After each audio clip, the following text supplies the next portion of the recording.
Alright, aviators and skygazers, welcome back to Project Aviate's Up and Away, our final lesson of the series. I just realized I'm screaming into the mic. Hold on.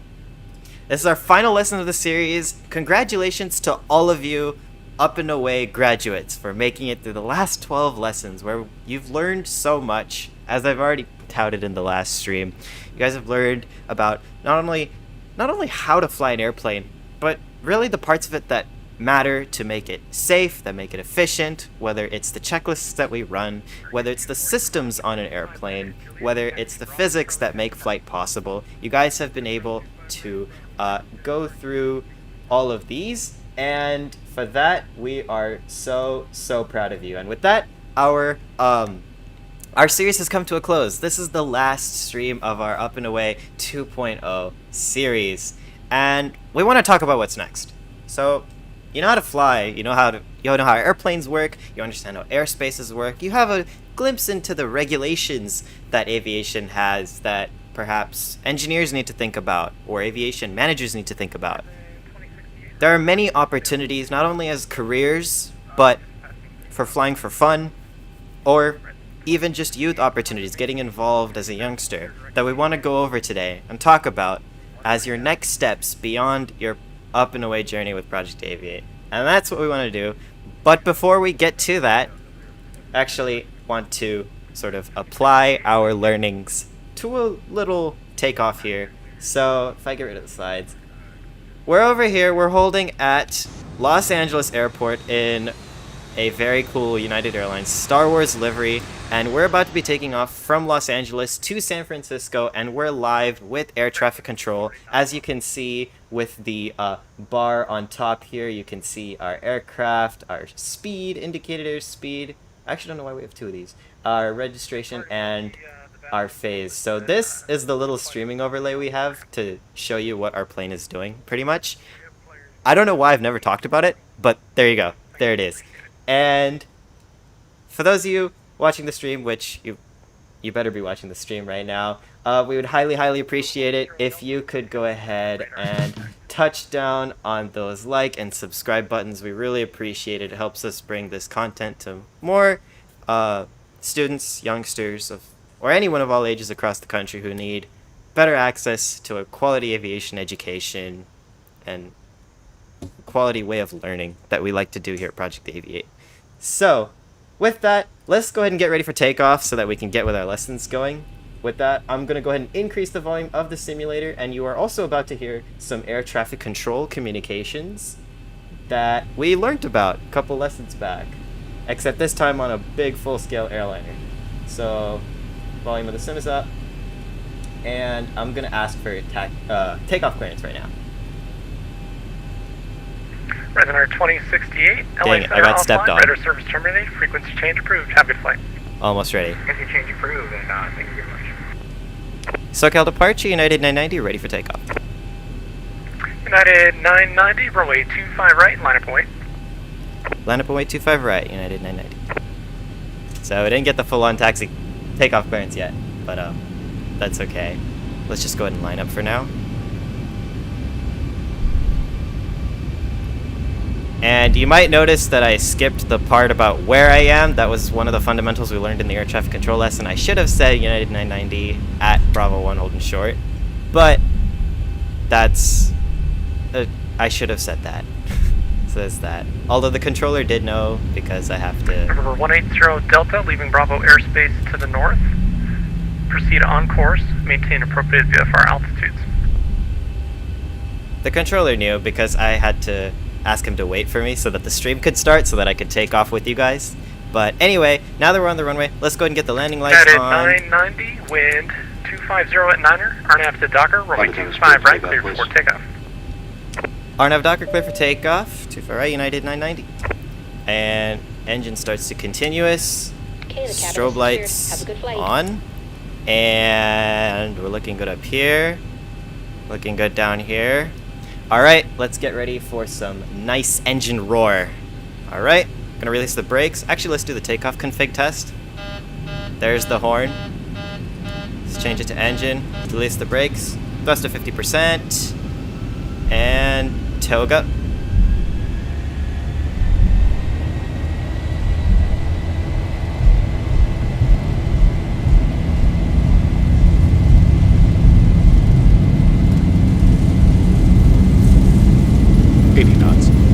There's 80 knots. Best is set. We're about to hit our V1 speed, which is the speed at which we cannot abort our takeoff. V1. Rotate.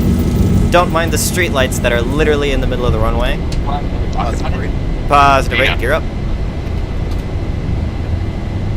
Aircraft calling. SoCal departure unreadable. Only static. Alright, we're ready to rocket ourselves out of here. And 400 feet, we'll bring the gear to off. 1,000. Whoever's watching the stream, I can hear it. And 417 heavy, SoCal departure, push onto Charlie, face east. Alright, so we're gonna go ahead and set the autopilot ready United for 990, radar contact, say altitude. circle departure, United 990 passing through 2000. United 990, roger, climb and maintain, flight level 230. Up to flight level 230, United 990. So we've just been given our next set of climbing instructions to go up to 23,000 feet, which you remember, flight levels. So 230 is 23,000. And we're gonna put our flaps up. Remember, the flaps help us increase lift and also increase drag so that we can take off at slower speeds. We never used this on the Cessna because the runways were, well, long enough for us to... The runways were long enough for us to take off without flaps. And also, I like to use the trims. Remember the pitch trims? Remember the pitch trims in our Cessna to help us maintain a more stable climb? We do the same thing here in these giant airliners, so I'm going to adjust the pitch trims to get a stable climb. Alright. Southwest 1931. Let's go ahead and get the autopilot on. And what do you guys think? Should I wait for them? Should I wait for him to hand me off to next frequency, or should I just disconnect now? International Airport, summer 2 departure, Stoke transition, then as filed. Climb via SID, except maintain 5,000. He's going to disconnect. Alright. Squawk 46. Okay, so now that we've gotten that epic takeoff in, we're going to go ahead and disconnect off the air traffic control network. The flight will keep going, but it's time for us to move on to our presentation, which you can see here. So I'll go ahead and reduce the sounds of the simulator and let's get going with our presentation. So, what's next? You've learned everything about flying till now, engineering, physics, gotten a little glimpse into all these things. What do we do next? We have a little quote here, but we're gonna skip it because I don't know how I feel about this quote, but there's a nice picture if you like pictures. So before we actually get into how to move on from up and away, we want to go ahead and reiterate, just go over again, what's aviation? Like, what is this thing that you have spent the last 12 lessons with us getting into? What is this thing you're about to get into, continue on your journey, that we're going to spend the next 45 minutes of our lesson talking about? And for that, I'll hand it off to Steven. Steven, take it away. Thank you, Nikhil. So, as you all heard, we are circling back to our first lesson. You guys may have remembered us talking about what's aviation. This is the same slide that we had, and we would like to review to you guys. We would like to bring you guys back out to the big picture. We have been diving through all the piloting aspects of aviation, everything about flying in a Cessna. Now we want to zoom out and we want to see the big picture. What is aviation? We have been talking about general aviation, which is hobby, private pilots. Private pilots fly Cessnas and smaller planes like that. We have professional airline pilots, commercial ATP pilots. Those are the people who fly passenger jets, or they can fly cargo like UPS and FedEx. We also have ATC, who manages air traffic. They're the people who sit in the air traffic control towers, or they sit in a room full of radar screens and they see our aircraft as a little dot on their screen, and they're talking to us over the radio. They're giving pilots instructions, and they're telling the pilots to do certain things as they are managing traffic around them. We have maintenance personnel who keeps planes healthy and working correctly. Without maintenance, we always have broken planes, and we would have no one to fix them. Maintenance personnel, like car maintenance people, are the ones who fix up our cars so that they keep running smoothly. And they keep running in general. So that is the big picture. We have a lot of ways that people can work. People have many careers within aviation, and these are just a few of them. Um, Oh, do you want me to I just show want- the where can I go slide? Is this what you wanted? No, I'm on the What's Aviation. Okay. Um, so that's basically it. So we're kind of zooming out right now, and we want to remind you that we've been just talking about general aviation. There's also professional airline pilots, ATC, and other positions. And fun fact on the bottom, aviation began with the hot air balloon. Right now, we will move on to the next slide, which is primary aviation careers. So I talked about a couple careers in the first slide that I was just talking about. Henry will now dive deeper into all the possible jobs that you may be able to get as an aviator. Now, this list isn't just, these ones. There's a lot more to the list. These are all the ones that we could fit on the list. And take it away, Henry. Thanks, Steven. Good to be back here. Long time no talk. I hope everyone's doing well. Watching the stream today. I want to just take a moment and say big congrats to making it to the end. For those of you watching, it's a lot of knowledge that you've ingested, and I hope now that you've gotten a better perspective. I know these gents here have been doing a marvelous job instructing you, and I wish you all the very best in your future careers in aviation. So I'll just go and dive right into it.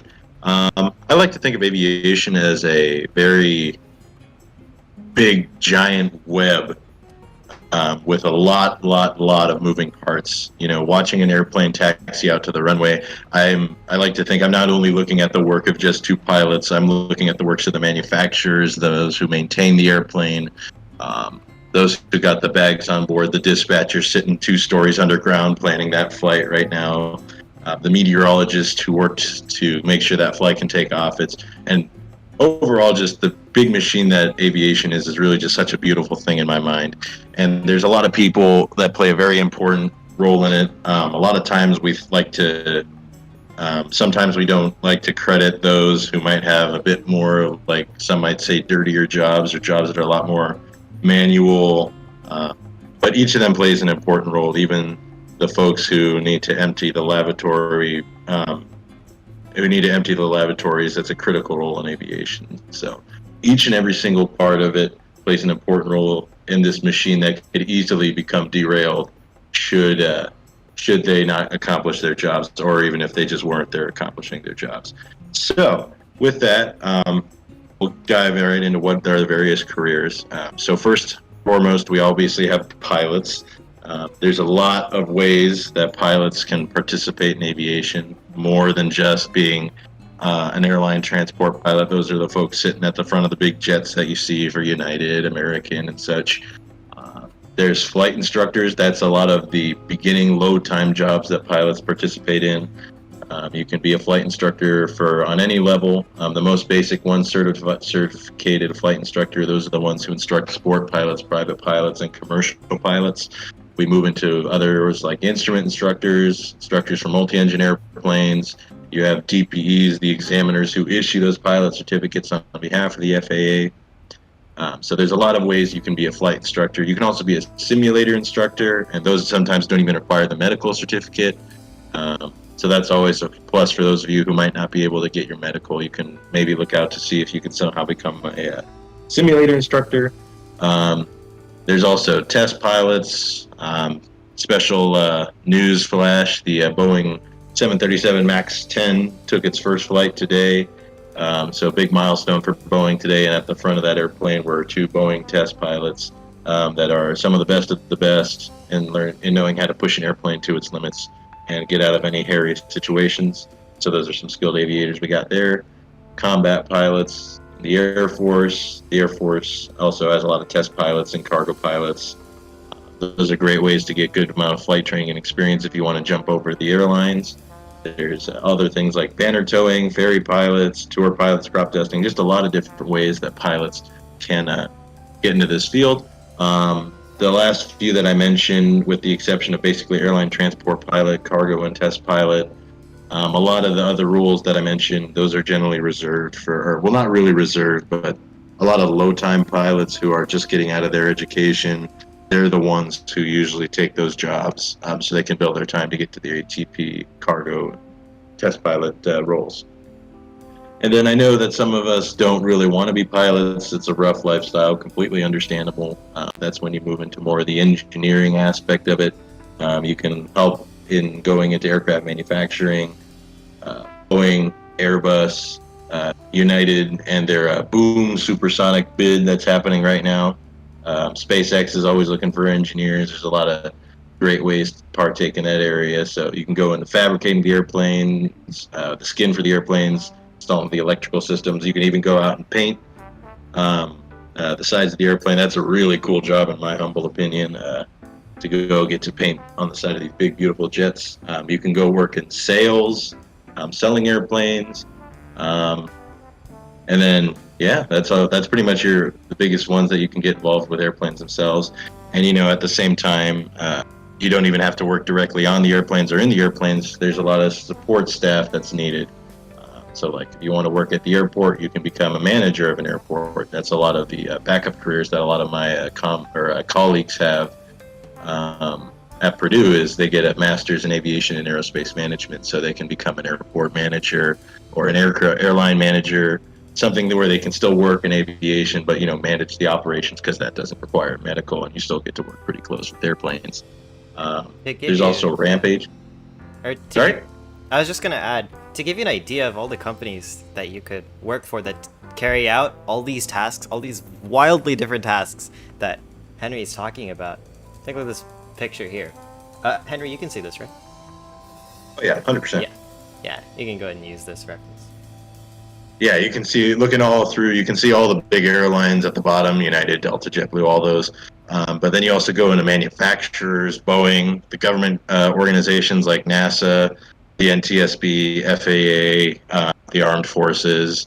Then you go into like the airports, SFO, the manufacturers, Textron Aviation, Lockheed Martin. And then you even got colleges like the number one school in the country, Purdue University. No bias there. And Embry-Riddle Aeronautical. There's a lot of schools out there that are involved with aviation. They need staff. Like at Purdue, we have a safety managing officer who oversees all operations who oversees all aviation and airport related operations. So not just the flight, but also like aviation engineering technology. She oversees any sort of safety issues that might be going on with that, because, obviously safety is needed for flying, but at the same time, we need to make sure that no one's dropping expensive parts on the floor, or we're not wearing hard hats where they need to, or safety vests on the ramp, things like that. So, there's a lot of jobs out there. You can go work as an airport ramp agent to help out the airlines with like baggage loading. You can help out with even just that customer service for the airlines. If you enjoy working with people, you can try and help them out with their issues as necessary, or any requests that they might have, things like that.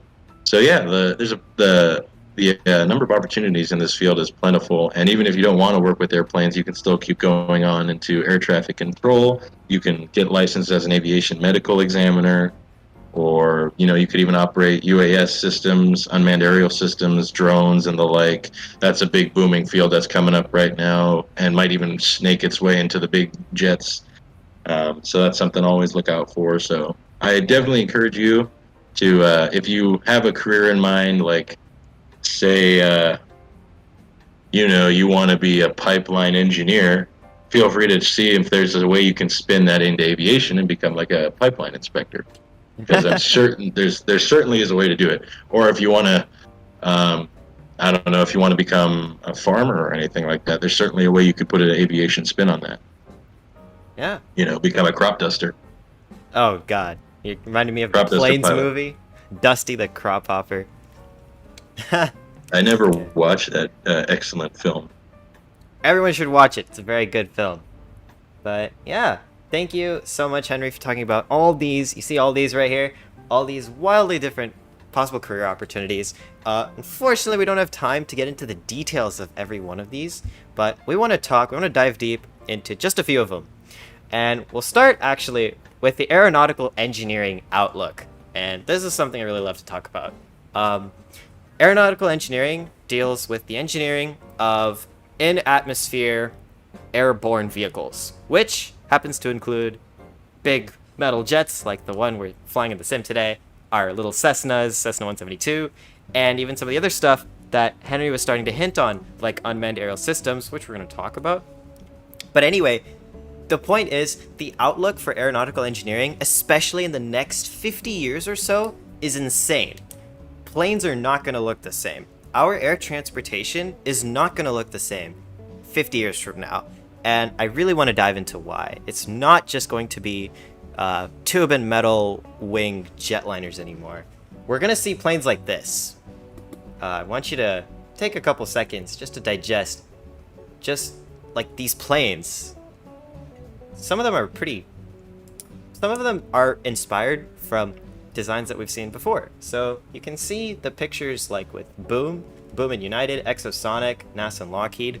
They're all working on types of supersonic jets. And we have had supersonic commercial transportation, especially. You all have heard of the Concorde, I hope. We've had Concorde before, and in case you don't remember what it looks like this. And as you can see, like, oh, just kidding. You can't actually see. Hold on. As you can see, the plane, it looks very similar to the planes that we see here in the slide. It looks very similar. But let's actually dive into why these are so special. So you might have heard the recent news. United just signed a very groundbreaking order with Boom Supersonic, a supersonic commercial aircraft startup based in Denver. I think Denver. Somewhere in Colorado. To get 15 of their Boom Overture passenger jets, all of which are capable of going supersonic. I believe the cruise speed was Mach 2? Mach 2, I think, somewhere around there.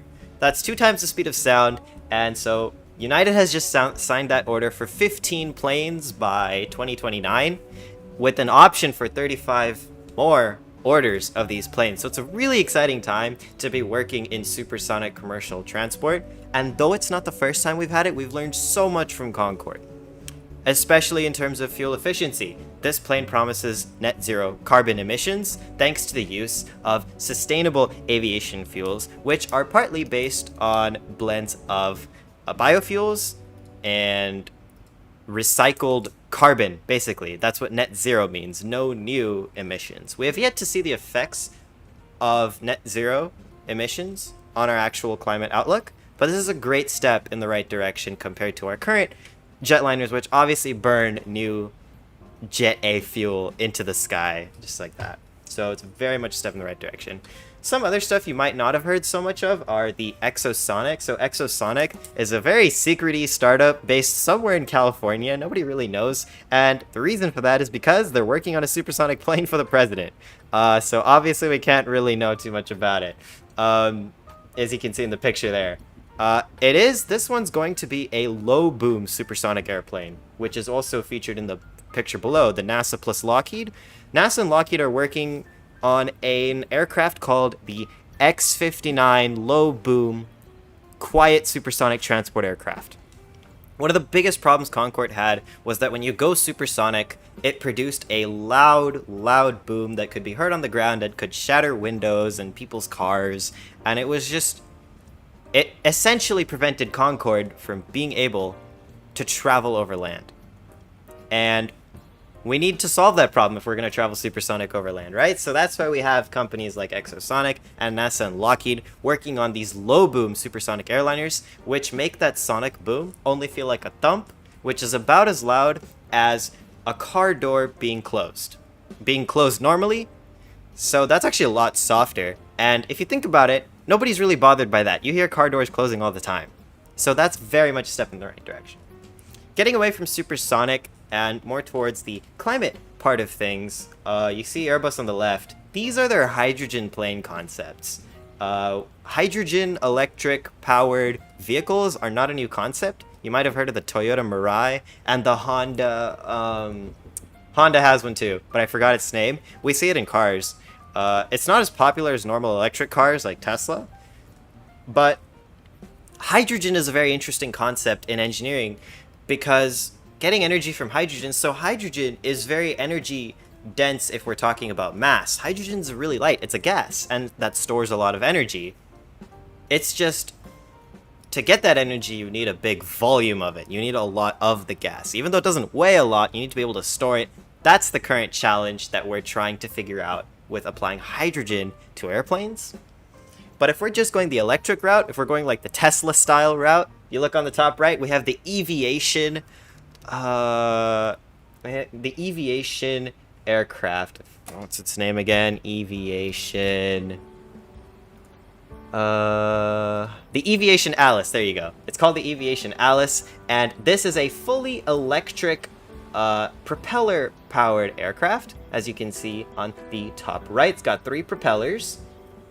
Fully battery operated, is capable of, let's see, it was either 200 or 400 nautical mile range, which is very decent for a plane that only really needs to go with, for a plane that only really needs to go that far. So this is, in the United States terms, crossing state lines, or perhaps half an hour to 1 hour flights around for a plane like this. And this is really going to reshape the regional airline market because regional airlines are often connecting smaller airports, smaller destinations, lower demand routes.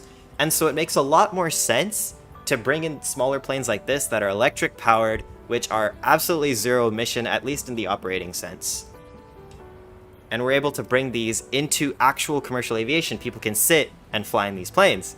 And that's exciting. They also just got an order from a regional airline in the East Coast that flies between Boston and another small town. I keep forgetting the name. There's a video on it, actually. I'll link the video in the chat. Finally, we have Henry. What was Henry talking about? Unmanned aerial systems. You've heard of this. UAS, UAM, UAV. There's like unmanned aerial vehicles, urban air mobility. There's a UA something. It just means drones that people can sit in. Kind of. That's sort of the definition of all of that. And if you look on the bottom right, Kitty Hawk is an example of one such startup that's working to develop planes that can take off from vertically from anywhere. So perhaps down your street, maybe at the end of your street, you just want to take off and fly somewhere so you don't have to worry about the traffic on the ground. That's what urban air mobility is going to allow you to do. Granted, you're going to have to fly at low altitudes, you're going to have to fly through buildings, there's a lot of regulations that we still have to make. It's very much an emerging technology that's going to take time. But startups like Kitty Hawk, and there are many of these out there by the way, are working tooth and nail to get these unmanned systems going. These autonomous flying vehicles to fly passengers from perhaps a commute. It's like Uber, but in the sky. In fact, Uber is working on an autonomous flying vehicle of their own that looks kind of like the Kitty Hawk. So the Kitty Hawk, as you can see, is able to take off and land vertically and fly forwards. As you can see, it's able to tilt its propellers and get that going. So as you can see, the outlook for aeronautical engineering and the developments we're about to make, both in terms of climate change, in terms of transporting people to more smaller, more remote destinations, and going faster and quieter on airplanes, it's all about to happen. Next 50 years. That's the developmental outlook for aeronautical engineering. And with that, we're ready to move on to the career that probably most of you were expecting us to talk about for the most part. But we wanted to save this for last, especially because we've already dumped you with so much piloting stuff. But here we go, the ultimate finale of opportunities. And with that, I'll have...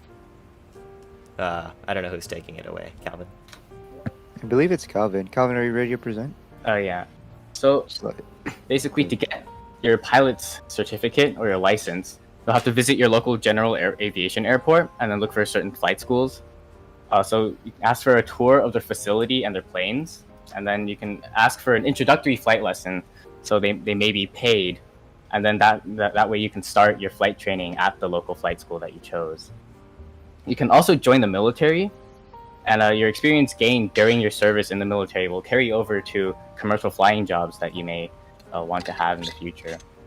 And there's also aviation colleges where you can obtain your certificates while studying at an FAA-approved school, which lowers the hour requirements that you need for the license. And you can also go to slide 172 on the public slide, or yeah, the public slide for more details. Yeah, we're about to show that. We're getting there. All right. So to get deep, now that you sort of have an idea of how to get started in the world of piloting, getting a pilot certificate, going to flight schools, things like that, I'll have Steven walk us through the more detailed process. What is it like? What does it take to actually get that certificate? What do you have to do? Steven, you can take it away. Okay, so you can start flying as young as you want, but in order to progress for your license, your first license you're going to get is called a private pilot license. Now, before you get your private pilot license, there's a series of things you have to do. One of the checkpoints is a solo flight. A solo flight is basically the first time where you don't fly with the instructor, hence the name solo flight. There's also solo cross-country flight, but that's at a later. We'll talk about that later. Solo flight, you need to be 16 years old, and the endorsement means that your instructor has to sign a little sticker or a written statement that says that he or she, your instructor, says that you qualify, you have the knowledge, and you know how to solo by yourself, meaning you know how to fly the plane, you know how to land the plane. When you solo, you're just doing a simple pattern around the airport, maybe 3 patterns. Sometimes, most common thing is that you do 3 patterns, you come back down, and then you land. That's basically a solo flight. That's one of the things that you have to do to get your private pilot license. Your private pilot license, you have to be 17 years old by the time you take your check ride. A check ride is basically a practical exam where you go to an examiner and they give you a exam where first half is a oral exam where they ask you questions in the form of a discussion. It's not a Q&A type of exam, it's a discussion where it's basically scenario-based questions that they ask you. The second half of the exam is an actual flight exam where you go up with the examiner and you fly around. There are required maneuvers that you have to do. The requirements are all inside of a form called the ACS, the Airman Certification Standards. If you guys search that up, FAA ACS, for private pilot, you'll see a PDF of a couple pages long. It states all the things that you have to know and have to do during the check ride. You also need a third-class medical and 40 flight hours. Again, your medical, you have to go to a medical examiner, a aviation medical examiner, an AME, where they basically just give you a physical exam and they give you either a first, second, or third class medical that you want. The second license that you can get is a commercial license. Commercial license allows you to fly for hire, meaning that you can get paid, whereas private pilot license, you cannot get paid for flying other people. You have to be 18 years old, you need a second class medical, and you need a written and practical exam. Same thing. I accidentally skipped on the written exam. The written exam is separate from the practical exam, but you have to do the written exam before your practical exam. The written exam is a multiple choice test. I believe it's 60 questions long. You have 2-3 hours to do it. You need a 70% as a passing score, and the higher the better. And the next one is ATP, or restricted ATP. You need to be 23 years old. You need to have a first class medical. Again, you need a written and practical exam. For your ATP, which stands for Airline Transport Pilot, you need 1,500 hours. For your restricted ATP, you need 1,000 hours. The reason why there's 2 is because if you want to go for the one with less hours, which is restricted ATP, you have to be enrolled in a college where they have approved courses. For example, in the next slide, we will talk about some of the colleges that have approved courses that you have to take in order to qualify for restricted ATP. Otherwise, if you're not going to one of those colleges, you have to go for the full unrestricted ATP. And on the right side are other certificates and ratings, your instrument rating. Now, if you don't have an instrument rating, you cannot fly into clouds. There's a lot more to it, but without an instrument rating, you can't fly into clouds. Meaning that if you're a private pilot, commercial pilot, or ATP, without an instrument rating, you can't fly into clouds. The minimum is a private pilot certificate, so you cannot get your instrument rating before private pilot. Most get the instrument rating after private pilot and before commercial. You need 50 hours of cross country and 40 hours of actual or simulated instrument time, and of course another written and practical exam. The last one is optional. It is certified flight instructor. You need a commercial pilot license or a airline transport pilot license and an instrument rating to qualify to be a flight instructor. You need another written and practical exam and 250 hours. After you have your CFI license, you can teach other people to fly, but you cannot teach other people to fly in clouds. If you want to teach other people to fly in clouds, you need a CFII. That qualifies. That allows you to teach students to fly in clouds, which is for their instrument rating. So if you're an instrument rating student pilot, you need to have a CFII teaching you that, not a CFI. And that's basically all the licenses that you can get in order to become a airline pilot. To be an airline pilot, you need to be a ATP. Most confuse commercial pilot with ATP. Commercial pilot, you fly for hire, meaning you can get paid for flying passengers or flying cargo, like small cargo. Like if your friend asks you, hey, can you fly this package down to LA for me today? Sure, you can get paid for that as a commercial pilot.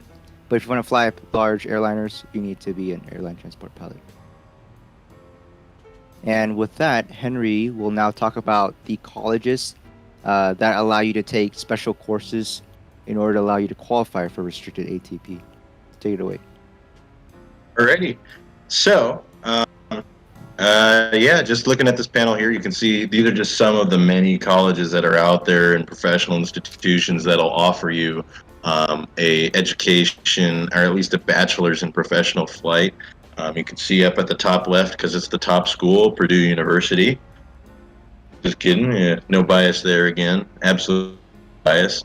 But yeah, Purdue University. A lot of members of the Big Ten offer them. The Big Ten Conference. So you got the Ohio State University, Western Michigan. There's a few others that don't come to mind right now, but there are. There's definitely a bunch out there. Then you have some more of the ones that are really renowned in the industry for it. Embry-Riddle Aeronautical, I believe, our member Steven's going to be heading off there in the fall to the Daytona campus, if I'm not mistaken, right, Steven? That's correct. All right, yeah, the Daytona campus for Embry-Riddle. There's FIT, Florida Institute of Technology. The UND is another famous one, University of North Dakota. If you can deal with the cold, it's a great school for flight. There's even one here locally, California Aeronautical University out in Bakersfield, and then another one, Kansas State.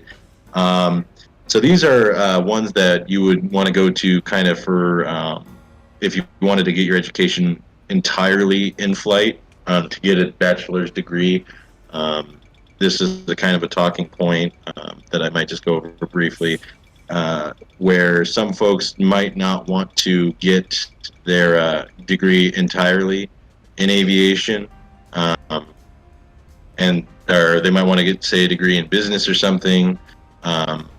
Instead of aviation, they don't want to put all their eggs in one basket, so they want to get a backup degree. That's perfectly fine. I know a couple folks who are like majoring in aviation management, or they're also they're majoring in aeronautical engineering. In which case, you don't necessarily have to get a degree from these institutions. If you wanted to go to the airlines, they're just looking for a degree. It doesn't have to be in flight.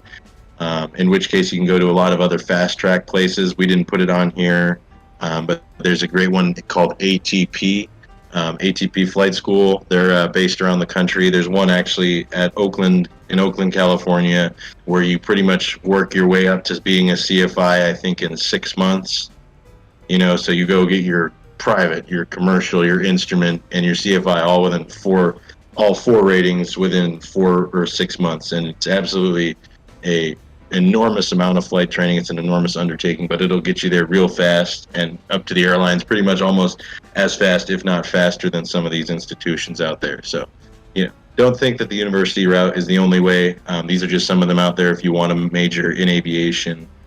But of course, you can go to like ATP, You can even go to your local flight school, etc., to go out and try and fly on your own time, rather than if you wanted to integrate that into your education. This would only be if you wanted to integrate flight, like actual flying courses into your education. Hey, So Henry, yeah, may I these are add just something? sure. Oh yeah, since yeah, so as Henry mentioned, these are opportunities you can take to integrate flying into your education, but we also have programs like United Aviate, which totally stole our name, but they are, and even Southwest is going to come out with a program where they will indoctrinate you. Just kidding. They will train you, pay for your training, you have to apply, and they'll get you a route through their airline. I'm sure it's competitive, and United also recently announced that it's trying to increase diversity in its Aviate programs. So people of color, women, etc., trying to increase diversity because there's a huge lack of both of those populations in the airline piloting world, and United is seeking to bridge that gap. So if you find yourself being interested in commercial piloting, and regardless of what population you are, you're encouraged to apply. If you can't make the university route, you are encouraged to try and look into these programs that Southwest or United offers for youth. There's there's a lot of great programs out there. Aviate's a great one. I'm hoping they bring it to Purdue. That's another kind of talking point too. Is when you combine a lot of these universities, since their programs are world renowned, they have a lot of partnerships with a lot of these airlines. Purdue's most famous one, that I would argue is the most famous one, is their Envoy cadetship program, where basically you do one interview for Envoy Airlines and can flow directly within about, I think, 6 or so years to a first officer seat at American Airlines. So you do one interview and you have your career set for life, and you get paid while you're a cadet. So it's a cool program. That's a big bonus of these institutions, is they have a lot of professional industry connections. But that's not to say a lot of flight schools out there don't either. Aviate's partnered, I think, with ATP, I think ATP is partnered with Aviate. Whatever. Yeah. All right. Yeah, I'm pretty sure they have, because they are. These places are sometimes referred to as pilot factories, and while that might be a negative connotation, it just means that they put out a lot of pilots. That's really it. Fair enough. And speaking of opportunities, education, we're now ready to talk about what most of you probably watching this stream right now, are your youth. You're going through education. And fortunately, even though we're talking about all these big things, these exciting outlooks in piloting, all the different programs that are out there, whether it's through airlines or colleges and universities, or all the various careers within aviation and engineering, if you just don't know what you want to do yet, that's totally okay. There are many things we can do as youngsters to sort of jumpstart our interest, even if it's only slight, but there are many ways to jumpstart our interests, and for that I'll have Steven take it away. All right, so 1 second here. As you can see on the screen, we have many pictures and logos. You may be familiar with some of them. So I will talk about 2 programs. They're called the EAA Young Eagles and Hiller Aviation. EAA Young Eagles is on the left and Hiller Aviation is on the right, the top left and top right. Now, you may remember that Calvin mentioned that you should go get an introductory flight from a local flight school to experience what flying in a Cessna feels like. Well, that's what Young Eagles is for. It's not a flight school, it's a program from EAA where volunteer pilots like me can fly young kids. There is a age range. 7 to 17, the last I remember it. 7 to 17, I think it might be 18. I might include 18 too, but if not, 7 to 17, if you're between that age range, you can actually Google up EAA Young Eagles flights. There are different chapters around the Bay Area. There's one at Reed Hillview called Chapter 62, or their organization, where they host these events. All you got to do is show up on that day, have your parents sign a waiver, then you can fly with a pilot for approximately 30 minutes. The pilot may or may not allow you to control the aircraft for a few brief moments, and they basically show you around. Actually, there is one in July, if you guys are interested. If you're around the Bay Area at Reed Hillview, July 17th at Reed Hillview. If you search up EAA Chapter 62, they have one. It starts at 10 and it ends at around 2. So if you show up around 10, you go to the main terminal building. You'll see a large crowd of people. Just walk in there. There's a desk for you to sign up, and basically you fly with the pilot. This is a great way for you to know what flying in general aviation feels like, because most of you may or may not have flown in big airliners, but I'm sure you may have not flown in a small Cessna. This basically gives you a chance to know what it feels like, to see if you actually want to be a pilot or not, and to see if you want to do what it feels like. Hiller Aviation is a aviation camp. Similar to EAA has an aviation camp for young children. For those watching this replay of the video, go ahead and go down to the speaker notes on the bottom. Summer camps, there's 2 links. Hiller Aviation Camp and EAA camps. Go check those out. It is a camp, Hiller Aviation, I believe, is at San Carlos Airport. Yeah. The EAA camp is at, I believe, it might be at Oshkosh. That's a town. I don't remember the state. Up north, central United States, but It's in Wisconsin. In Wisconsin. Wisconsin. So they're actual camps that you go there and you basically participate in many activities where they get you engaged in aviation. With that, either you, Raj, or Calvin will now talk about the other logos on the screen. May I add a little bit about So, the Hiller Aviation Camp? oh. Yeah, so the Hiller go Aviation ahead. Camp, I've attended this camp quite many times. I actually am wearing a shirt of the Hiller Aviation Museum because I happen to work there. We run these summer camps where it's not only about aviation, actually. You get to learn a lot about the engineering side of things, robotics, programming, science, physics, of flight, air and space vehicles, the history behind air and space vehicles, other planets. So if you're into the space side of things, there's also many camps at the Hiller Aviation Museum to get your interest. It's a very popular summer camp. I think it is a direct competitor of the San Jose Downtown's Tech Museum Galileo Camp, which also happens in the summer. So Hiller Aviation gets a lot of kids, and the Tech Museum gets a lot of kids, but the Hiller Camp is obviously the more interesting one. So definitely recommend that.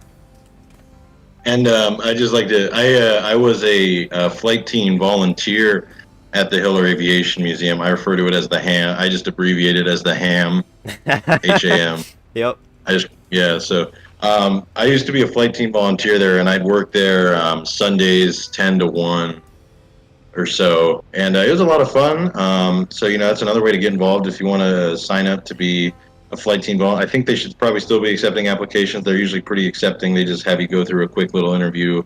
I'm talking with the folks there. I forget the person in charge. I think her name is Jen or Chan. Either way, very nice woman. Lynn. She'd be more than happy. Lynn Sorry, what? Fanger. Lynn Fanger. I don't think that's actually the one that I know of, but Oh, really? It's the yeah, one but now. I'm sure they're all great people. What's nice about the what's nice about Hiller is, if I remember correctly, they only have 6 paid staffers on their payroll. Everyone else is volunteers. That whole museum is built on volunteership, so everyone wants to be there. Everyone has their really cool stories. We even got one guy, I hope he's still there. His name was Captain. We called him Captain Bob. So if that tells you anything, he used to show up in his old United Airlines uniform. And we refer to him as Captain Bob. So if that tells you anything. But yeah, it's a super cool place. Even if you don't want to go there for camp, just head there on the weekdays or the weekends. On weekends, it's pretty cool because they have their flight simulator mezzanine open. You can go up there and try out, the desktop sims, flying X-Plane 11. You can also try out their Redbird full motion Cessna 172 sim if that's still operational. Yep. And you can check out I think it's pretty much, to my experience in all the aviation museums I've ever been to, they have the only 747 cockpit that's like fully open for visitors to interact with. I've never been to another museum that has another one as open as they do, so you can go there, manipulate the controls, feels what it looks like to be in a big airliner. So yeah, great place to be. 100% would recommend even just visiting there. At price of admission can be a little steep, but that's actually pretty cool because membership isn't too steep, and you can go in as many times as you want in 1 year. It's a really cool place. Highly recommend it. All right. Thank you. Thanks for that, Henry. So, I'm gonna go ahead and talk about some things you can do if you're a young member. The simple truth is, aviation is very expensive to first get into. Flight training is not cheap, but I'm sure we all aspire to do it someday. In the meantime, however, the one thing we recommend and we can personally attest to and participate in is surrounding ourselves completely with everything that has anything to do with aviation. So I'm talking about social media. I'm talking about the things you watch in your free time, all kinds of other things that you can just constantly learn from when it comes to aviation. So if you look along the bottom row of the slide, you'll see some really cool YouTube channels. These are some of our absolute favorites. The first one is Vas Aviation. So that channel looks at events that happened in and around airports. For example, if a plane had an emergency landing or if there was some cool aircraft coming in. I know they have a video on when the Antonov 226 Maria flew into Oakland. And yeah, they have a lovely way of displaying the airplanes on a radar screen, and they subtitle the captions, or they subtitle the things being said over ATC, and it's really cool to see how everything happens. So after that is Aviation 101, which is a guy, I forgot his name. Flower. Guy. Yeah, he makes some really cool content. Personally, I don't watch him as much, but our other officers definitely do. And then next you can see Captain Joe. He is one of my absolute favorites. He's an airline pilot. He used to fly Airbus A320s for Air Berlin, and now he flies Boeing 747s for Cargolux out of Luxembourg. Yeah, he has some very, very fascinating and very in-depth videos of procedures and other things that airline pilots have to deal with. So he doesn't explain the raw nitty-gritty physics and systems and stuff that we do, but his viewers generally tend to have that knowledge, and he does a really good job of putting those systems together and really painting a very lovely picture of what airline pilots actually have to go through on a regular basis. Now, if you're not so much into... oh, I'm sorry, 1 second. No worries.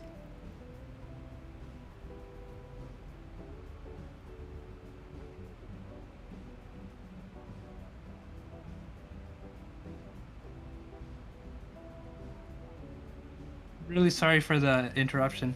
No worries. But yeah, so if you are more interested in general aviation content, then you can watch the person who you see next to Captain Joe to his right, Matt Guthmiller. He held the record of being the youngest person to circumnavigate the globe alone, I think. Something along those lines, correct me if I'm wrong.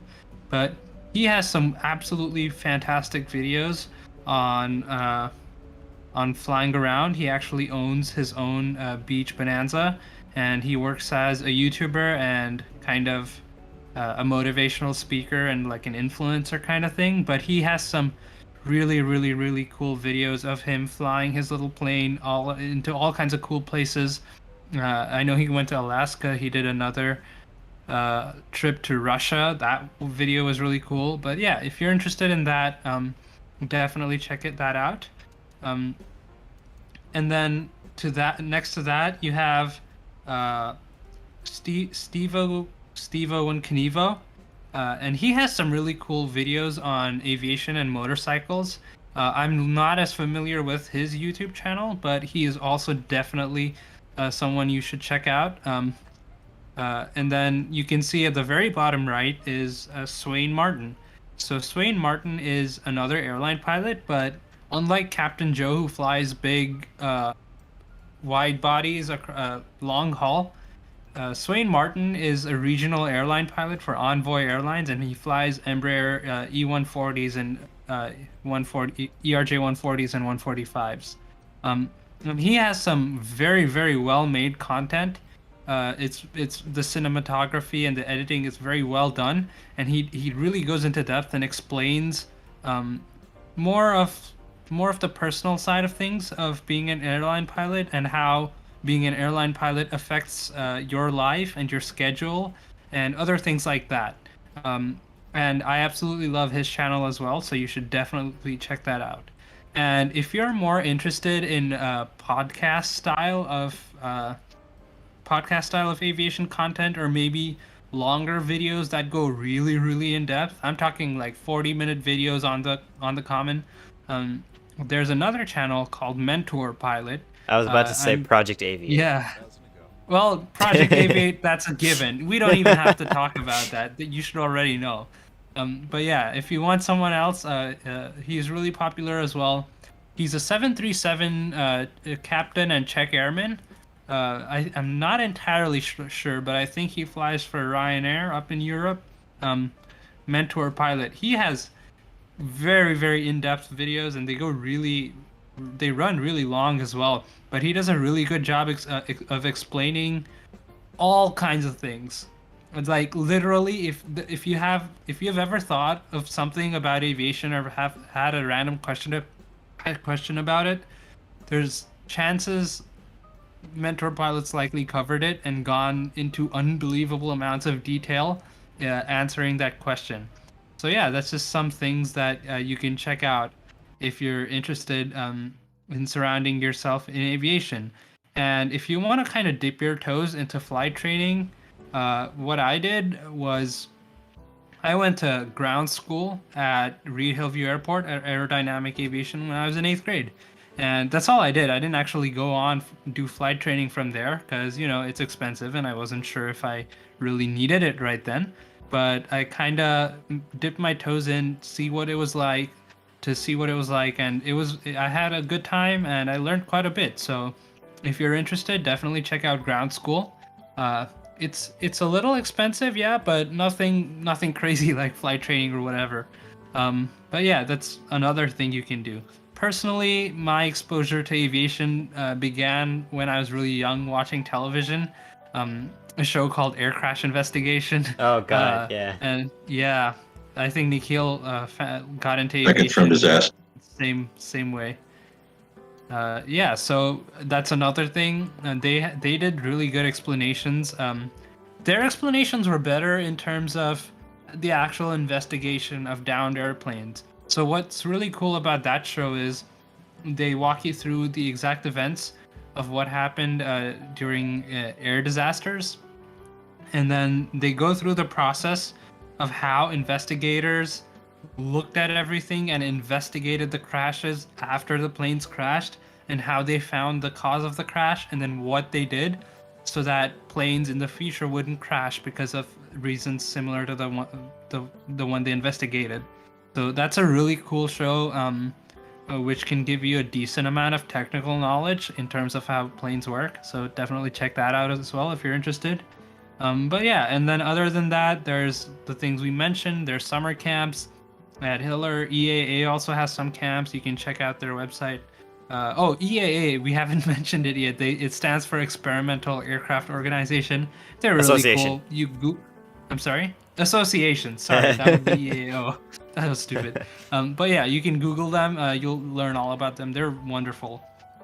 You can also have fly-in events that we mentioned, like EAA AirVenture in Oshkosh, Wisconsin, Sun and Fun, Florida, EAA Young Eagles, and all kinds of other cool stuff.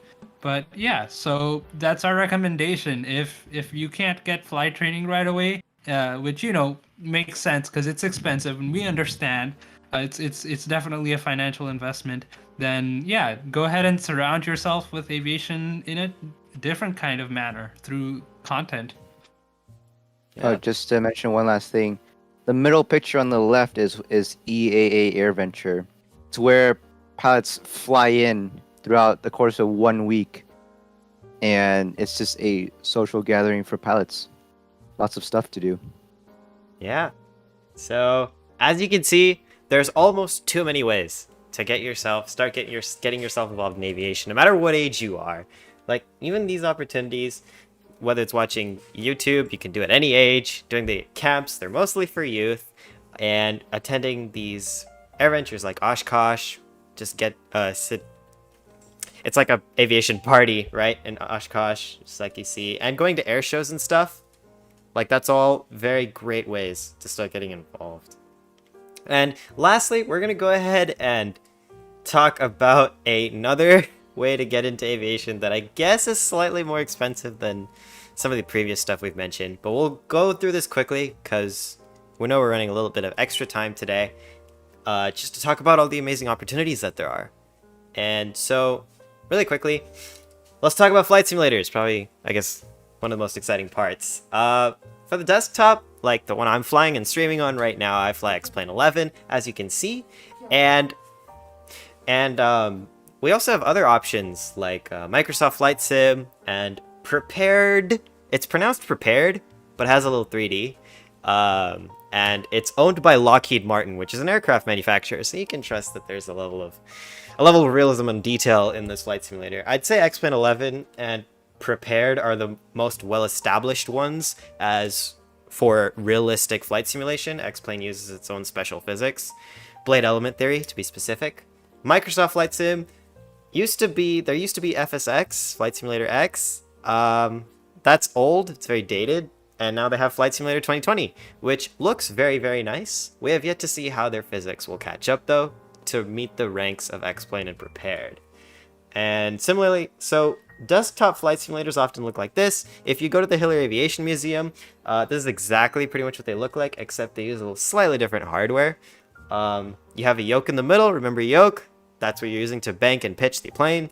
You have your throttle quadrant, which can contain a throttle lever, a mixture lever, which remember on the Cessna controls your fuel to the engine. There can also be an extra lever like the blue one in the middle. It's called the prop. Now this changes the angle of the prop on a propeller, which isn't a thing on a Cessna, but is a thing on many other turboprop aircraft. So there's that.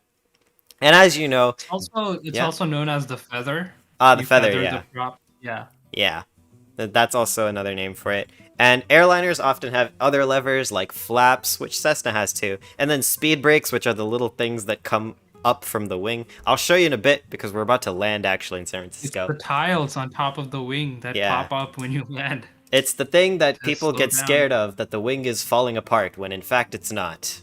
It's just the speed brakes.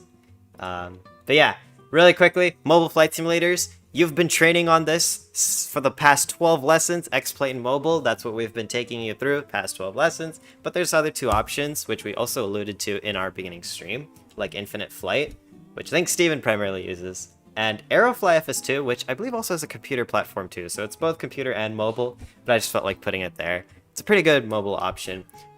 Do note, Infinite Flight and Aerofly FS2, I believe, are paid on mobile, whereas X-Plane is free.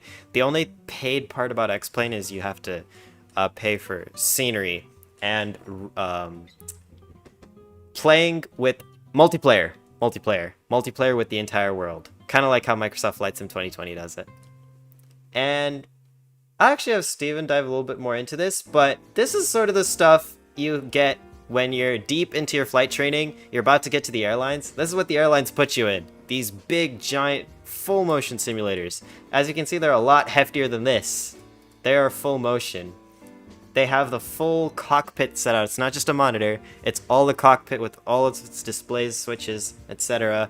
in a giant tank that can roll, that can pitch on its own, so you feel the actual forces of what you are doing. I highly recommend searching up a YouTube video of a full motion simulator in use. And Steven, you want to add anything about how it's used? Yeah, the only force that you can't feel is upside down. Oh, It yeah. doesn't go 360. there's a limit to the movement of the simulator. So at Tradewinds Aviation at Reed Hillview, we actually have a simulator, but it's not a full motion simulator. It's stationary, but it is a simulator that allows pilots to train, especially for instrument rating pilots. If you remember, instrument rating is for you to fly through clouds, and you're learning how to fly through clouds. So you're basically flying with no visibility outside, and you're just using your instruments within the cockpit. So what they do in the simulator is that it's a physical simulator. You have your yoke, your throttle, rudder pedals on the bottom. Looks just like a cockpit. Up top is, instead of looking outside, which you would be looking outside windows in the real world, it's actually computer screens, monitors. Some of them are 360 monitors, like the full motion simulator. It's a 360 projector that's projecting, I don't know what you call it, like a view for you to look at to see what you're actually doing outside. Or they're just monitors like computer screens. And whatever you do on your control, it's like your PC simulator, except made larger. If you have a simulator at home, or like Nikhil has a yoke flying at home, it's basically a little bit more advanced. The systems are more advanced. And you have a instructor station where the instructor can lower the visibility, gives you all types of failures, like engine failures, especially in the airlines. The full motion simulators, they do checks on pilots every 6 months, meaning that every 6 months you have to go into that little box and you have to fly with a check instructor. They basically check that you know how to fly the plane, and they throw random situations at you, engine fires, engine failures, gear doesn't work. That's, some like part of the stuff that they can do. They can fail anything within that simulator, like literally anything, like do whatever they want. So these are simulators that they help pilots learn how to fly. At home, they help you learn to get into aviation, but there's a use for them for actual pilots. They keep pilots fresh, their skills fresh. That's basically it. That's how simulators work. And speaking of simulators, we're going to go ahead and wrap up today's graduation stream with a nice landing. Hopefully it's nice, just to celebrate all of our achievements. And we're going to go ahead and apply some skills we learned in the previous lesson. So let's get back into the sim. As you can see, we're about ready to land in San Francisco. We are just above the Bay Area right now, as you can see to our left and right. And San Francisco Airport is somewhere there in the distance, as you can see. Let's go ahead and bring the streaming overlay back up. Now today I want to do a pretty, not fancy, I don't know if it's fancy, but we're going to do a visual approach. So we're going to do what you'd normally do in a Cessna. So we're not going to do any fancy things we haven't learned, like ILS approaches, RNAV approach. We haven't talked about stuff like that. We're going to do what we know, and that's visual approaches, looking for the airport and flying towards it. And before we fly it, let's just go ahead and go over the chart. So this is called the Quiet Bridge visual to runway 28 left at San Francisco. We are at the waypoint. Remember, waypoints are GPS coordinates in the sky. We just passed this waypoint called Eddy at 6,000 feet, which we're at right now. Then we'll have to take this waypoint Sidby at 5,000, and then we take a heading of 330 degrees up until this thing, this point. But what is that point, right? Remember how we have radio stations on the ground called VORs or Vortax? Those things like that? You can see they're indicated in this chart. We have the Oakland VOR up here and the San Francisco VOR over here with their respective frequencies. And notice, remember how we talked about radials? If we want to be in a certain direction relative to that radio beacon, that's what these radials mean. And you notice we have a radial 150 here going this way, and a radial 095 going this way, and they meet at this point that we want to turn towards. And though you don't need to know how to put that in your Cessna, let me just show you how that looks when you connect the dots, when you connect the lines, I guess. If we look on our little map here, if we put those lines, you can see the little intersection point right there. Now it's a little off course from what I thought it would be, but this is sort of what we're going to be aiming for before we start our turn. The last part of the approach is to look for the San Mateo Bridge and cross it at around 1,800 feet, as we can see. So we're going to look for the San Mateo Bridge. It's the last bridge that occurs before San Francisco Airport. And by then we should be able to see the runway because the sky is actually clear right now. So visual approach is very much usable I'm going to go ahead and get rid of the music. I'm going to go ahead and turn on the simulator sounds, and let's fly the approach. So we have a lot of things to do, actually. We have to get on the landing lights, so let's get the runway turn-off lights as well. Let's get the wing lights on, strobe lights are on. Let's go ahead and take manual control of the plane, and as well as our speed. Let's go ahead and take manual control of the speed.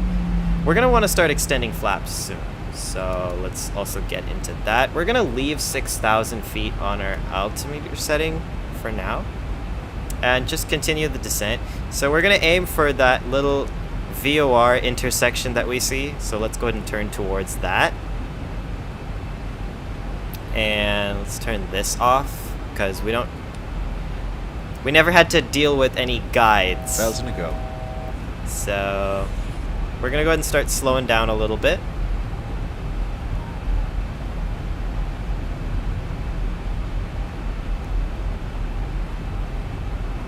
Alright, we're looking good so far. Now we can see the airport off to our left, so we actually don't have to fly all the way to this particular point. As soon as we have a visual with the runway, the course that we want to fly, we can actually go ahead and start turning towards it on our own. And as you can see, we just passed the Sidby waypoint back here, so all we have to do is use our eyes and find the runway. 28 left. I'm going to go ahead and start extending flaps a little bit too early, just so we can get a little slowdown. And the other thing you get in a nice jetliner like the 737 is this white dashed line. This is just the direction of the runway extended outward. So we can kind of cheat with it. You technically don't get it on a plane like a Cessna, so you technically shouldn't look at it, but whatever. We can see the runway anyway, so we know we have to start turning towards it, as we can see here. Last but not least, we see ahead of us the San Mateo Bridge. Now, we were supposed to cross it at 1800, so we have a lot of descending to do. So I'm going to go ahead and put out some speed brakes, just so we can get the plane slowing down. And as Rob was mentioning, the little tiles coming out of the wing. There you go. There's the little tiles coming out of the wing. Alright, we're a little bit not aligned with the runway at the moment, so we're going to go ahead and align ourselves. Remember, we're lining up on the left side, 28 left. So I want to keep slowing down here. And notice our poppy lights came into view. This tells us how we are going to... how our glide path is. So we're a little bit too high, as you can see, 3 white lights. That's not very good, but we'll catch up soon.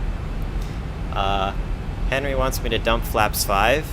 So let's go ahead and dump out more flaps. 2,500. Even though it's a little early. But that's okay, we need to slow down. And unlike a Cessna, by the way, unlike a Cessna, the modern jetliners are able to retract their gear, their landing gear. So we're going to go ahead and put that down. And you can see the wheels will come out of the plane just like this. So that's how we become ready for landing. Alright, and now we just passed through 1800 and we're just about to pass the San Mateo Bridge, as we can see. So we're doing pretty good. Let's go ahead and keep going with the approach. Alright. Now it's pretty much a straight in all the way. So normally in a Cessna you don't get this much room to land, but in airliners it's pretty common for you to get this much room when you're trying to land straight in. So now at this point we're just going to keep dumping more and more flaps as we slow down as needed.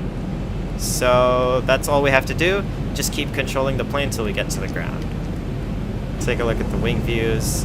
As you can see, it kind of feels like we're really close to the water, but we're actually not. We're still pretty high. In fact, we are still 1,000 feet high. 1,000.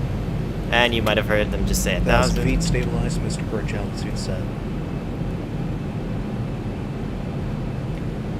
Now we have a lot more flap dumping to do, so I'm going to get that situated.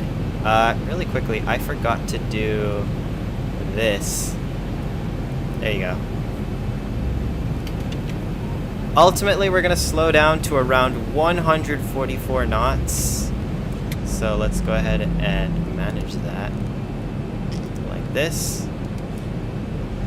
Keep the slowdown going.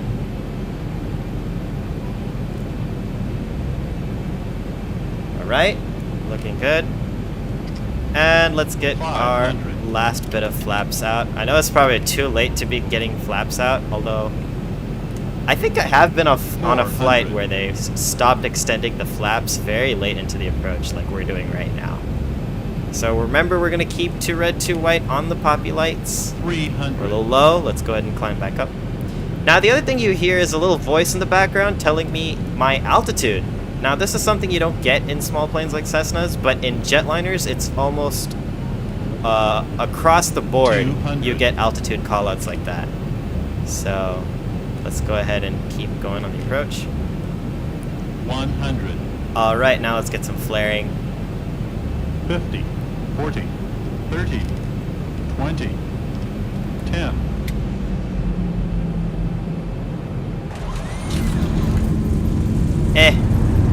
Wasn't the greatest landing. But hey, we're down. Reverse is green. Decelerating. And once we get to around 60 knots indicated, we'll go ahead and close reverse thrust. Now this is something you don't get out of Cessna. The little flap that comes out of an engine that basically takes your thrust and throws it forward. Actually, we can go ahead and exit the runway. Let's get the flaps up. Let's turn off the auto brakes.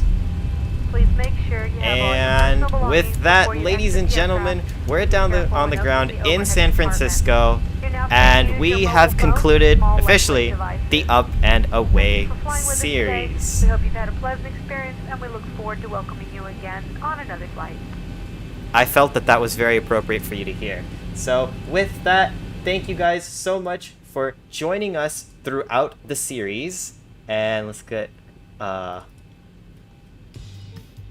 thank you guys so much for joining us throughout this series. We hope this has been extremely helpful for you all in finding your path in aviation or aerospace. You've all graduated. Congratulations to all our Up and Away members. Happy flying, as you can see. Keep a smile, keep the blue side up, whatever. And don't get sunburned. It's very hot out. Make sure to drink water, guys. That too. Anything else to add, my fellow officers? Keep staring. Consume your calcium. Okay, there we have that.